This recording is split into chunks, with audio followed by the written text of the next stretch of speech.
कि जो सोने की लंका थी जिसको ये लूट रहे थे, लूटने वाले कौन थे? मेरे परिवारीजन।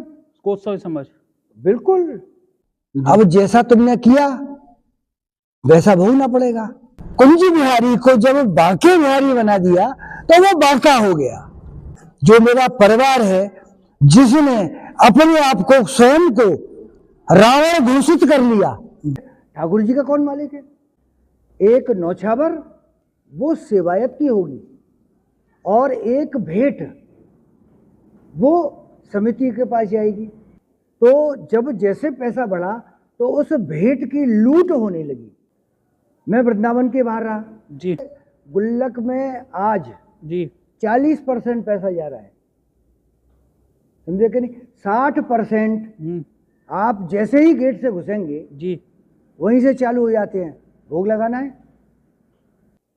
हमने अपरस बिल्कुल खत्म कर दी। पैसा लेने के लिए जाके मिल गए हैं और फिर बिना नहाए धोए अंदर चले गए। एक बार फिर से स्वागत है आपका हमारे नई पेशकश न्यूज़ पॉडकास्ट में। कहते हैं घर में लोग क्या क्या नहीं बनते। कोई घर का भेदी बनता है तो कोई घर में महाभारत जैसे कौरव बनते हैं। लेकिन क्या एक ही परिवार में जहां लंका के भेदी बने, साथ ही साथ महाभारत भी देखने को मिली, क्या आपने कभी सोचा होगा? नहीं। आज हमारे साथ इस पर बात करने के लिए मौजूद है बांके बिहारी मंदिर के सेवायत और Thakur Banke Bihari high power management committee के सदस्य दिनेश गोस्वामी जी, जिनको ये सब नाम मिल चुके हैं। तो आइए उनसे पूछते हैं कि क्यों मिले उनको ये सब नाम और क्यों उन्हें विभीषण कहा तो किसी ने, और तो इन्होंने खुद अपने आप को कह दिया, आखिर क्यों? दिनेश जी बहुत बहुत स्वागत है आपका। राधे राधे। मैं ये जानना चाहूंगा, बांके बिहारी मंदिर जो कृष्ण की लीलाओं से है, रामायण भी देखने को मिली और महाभारत भी, आखिर क्यों? भैया मैं शुरू से एक बात कहता हूँ जी कि ये जो हमारा बांके बिहारी है ना, जब तक ये कुंज बिहारी रहा है तब तक तो इसका रूप अलग था। जी स्वामी हरदास जी का सेव्य था और इसकी सेवा पूजा हमारे जो हमने देखते आए हैं, सुनते आए हैं, स्वामी हरदास जी ने सिर्फ संगीत से की है, संगीत साधना के द्वारा, जो आज विश्व में प्रसिद्ध है। जी इसकी बाकी कोई सेवा नहीं हुई। अब उसके बाद उसको लाकर कुंजों से निकालकर और यहां पर एक पत्थर का एक महल बनाया इसके लिए और उसका नाम रखा बांके बिहारी। अब जैसा तुमने किया वैसा भोगना पड़ेगा। ये बांका है, ये टेढ़ा है जी इसकी चाल टेढ़ी है, इसकी कृपा टेढ़ी है और इसका क्रोध टेढ़ा है। कुंजी बिहारी को जब बांके बिहारी बना दिया तो वो बांका हो गया। तो जो कुछ ये करता है, चाहे कृपा करता है तो बांकी, दंड देता है तो बांका, ये बहुत ही लीलाधारी है। मैंने अपने जीवन में इसकी बहुत सारी लीलाएं देखी हैं, इसके कृपा भी देखी है, लोगों के ऊपर कृपा भी देखी है जी है और अपने ऊपर भी देखी है। अपने जो परिवार है, जो मेरा परिवार है, जिसने अपने आप को स्वयं को रावण घोषित कर लिया, जी ये भी इसकी कृपा है। तो आपने अपने आप को रावण बना लिया? नहीं, तो मुझको मेरे परिवारजनों ने, मेरे बच्चों ने जी मुझको विभीषण घोषित कर दिया। अच्छा भाई मैं इनका चाचा, ताऊ, भाई, कसूत, उसको विभीषण। तो मैं अगर विभीषण हूं तो ये सब लोग कौन है? आपको रावण का नाम दिया गया? मुझको विभीषण का नाम दिया गया। क्यों? बहुत चर्चित किया गया कि भाई विभीषण, आज इनकी जो सोने की लंका थी जिसको ये लूट रहे थे, हैं, देखिए क्या होता है। लूटने वाले कौन थे? मेरे परिवारीजन। कोच सोच समझ। बिल्कुल। देखिए हमारे पूर्वजों ने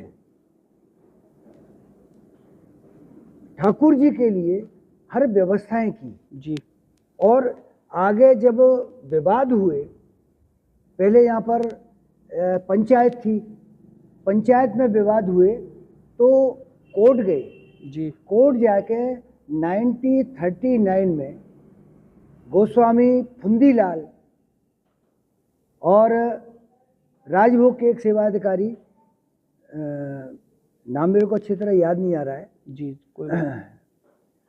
उनके तहत एक समझौता हुआ। जी उसके तहत एक पूरी स्कीम बनाई गई। उस स्कीम में हम लोगों को उन्होंने, देखिए उनकी सोच देखिए, उन्होंने हमको ठाकुर जी का संरक्षक घोषित किया। भाई कानून, गोस्वामी परिवार को, गोस्वामी परिवार को जी कहीं भी मालिक नहीं कहा गया। न मालिक है, ठाकुर जी का कौन मालिक है, ये सबका मालिक है। उस स्कीम के तहत उन्होंने बहुत अच्छी योजना बनाई और उसमें कभी कहीं भी जो सेवायत परिवार है उनका जो वैधानिक अंश है वो रखा गया। और धीरे धीरे यहाँ भीड़ बढ़ी, भीड़ बढ़ने के साथ लालच बढ़ा। उस लालच के लिए इन्होंने जो समिति तो हमारी थी, समिति में हम ही होते थे, जो आपकी पुरानी समिति थी, जो पुरानी समिति थी, जी उससे ही 1939 का वो चल रहा था। जी तो वहाँ अवैध काम करने के लिए, जैसे वहाँ दो चीज़ हैं और हमारे 1939 के संविधान में एकदम स्पष्ट है। एक नौछावर वो सेवायत की होगी और एक भेंट वो समिति के पास जाएगी। प्रबंधन कैसे चलेगा, जी सारे काम कैसे चलेंगे? जी तो दो चीज़ें थी और उनकी स्पष्ट परिभाषा है। तो जब जैसे पैसा बढ़ा तो उस भेंट की लूट होने लगी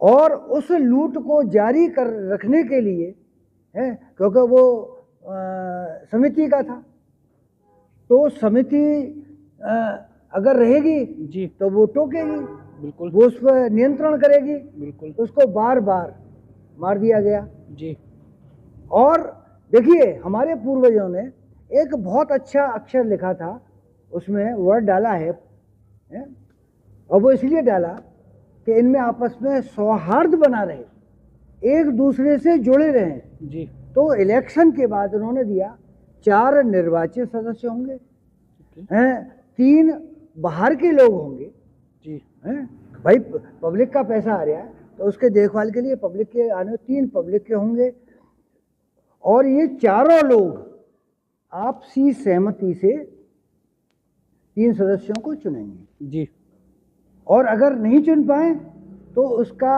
समिति का जो संरक्षक था जी वो था मथुरा मुंसिफ।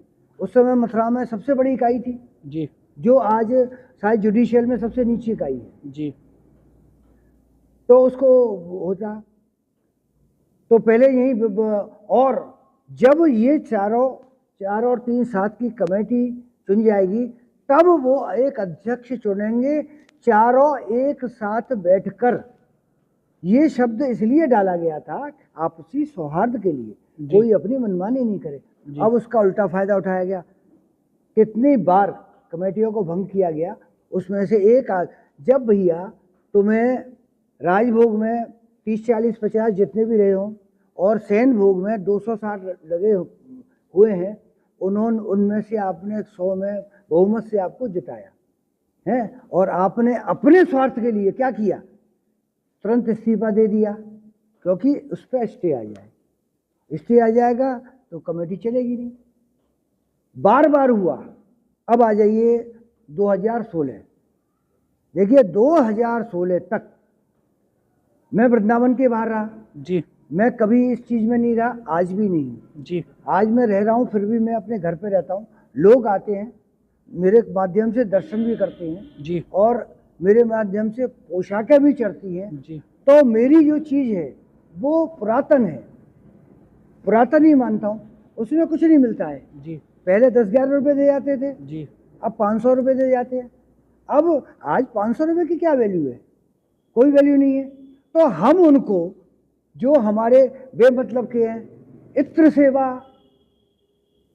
दहली पूजन, आपने अभी नौछावर और भेंट की बात करी। जी पहले तो दर्शक ये जानना चाहते हैं आखिर नौछावर और भेंट में अंतर क्या है? कौन सी भेंट कमेटी की है और कौन सी भेंट गोस्वामी जी की है? देखिए, कोई भी भक्त जी अगर कोई वस्तु चढ़ाता है जी और उसका वस्त्र उसका पहनाया जाता है, धारण कराया जाता है, जी उसके साथ आदमी कहे के जी। साहब ये मेरे वस्त्र की नौछावर है, जी ये मेरे वस्तु की नौछावर है, जी वो नौछावर है, ये जी। क्लियर है। जी और जब जिस समय मिस्टर त्यागी रिसीवर होके आए, उन्होंने इस पर काम किया और उसी की वजह से इनमें हड़बड़ी मची और उन्होंने चुनाव कराया। जी तो क्लियर है, जो वहाँ पर लोग पैसा चढ़ा रहे हैं वो वहाँ रक्षी गुल्लकों का है।